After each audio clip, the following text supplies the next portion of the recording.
வணக்கம். அஸ்வின் அஸ்ட்ரோ பக்தி மீடியா நேயர்கள் அனைவருக்கும் வணக்கம். இப்போ சுக்கிரன் எந்த ஸ்தானத்தில் இருந்தால் நல்லது அப்படின்னு பார்க்கும்போது, சுக்கிரனுக்கு 7ஆம் இடத்தில் இருந்தால் நல்லதா?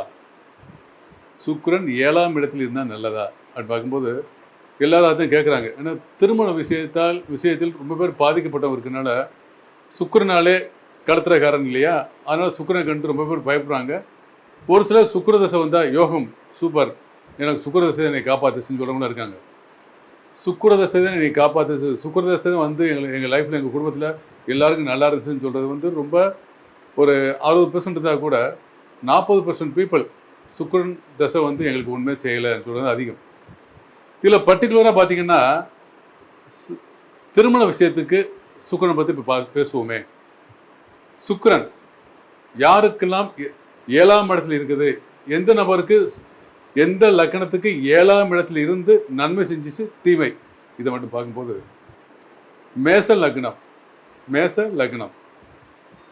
மீன லக்னம், கும்ப லக்னம், மேச லக்னம், மீன லக்னம், கும்ப லக்னம். நான் பேக்கில் வந்து வரிசையாக சொல்கிறேன். கும்ப லக்னம், மீன லக்னம், மேச லக்னம் வச்சுக்கலேன். இந்த 6 படி இந்த லக்னத்துக்கு 7ஆம் இடத்தில் சுக்கிரன் இருந்தால் நிச்சயமாக திருமண தாமதம், தடைப்பட்ட திருமணம்.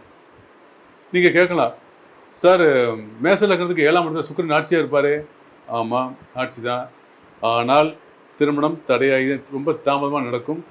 முதல் திருமணம் தடையாகி அடுத்தது 2ஆவது திருமணம் நிலைக்கும். ஏன்னா முதல் திருமணம் வந்து நிச்சயம் வரைக்கும் போயிட்டு லவ் அஃபேர் ஏற்பட்டு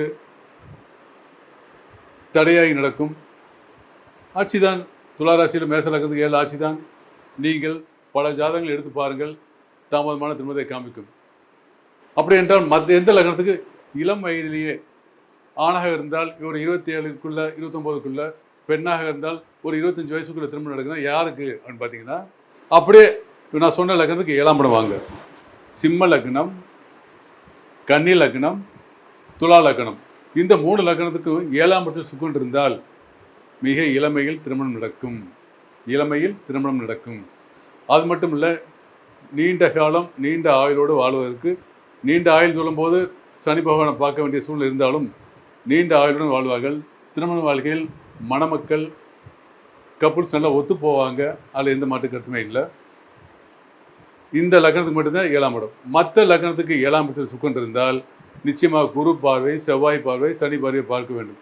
இது மேலோட்டமாக பார்க்கும்போது நான் சொன்ன லக்னத்துக்கு 7 சுக்கிரன் இருந்தால் இப்படி தான் நடக்கும். வணக்கம்.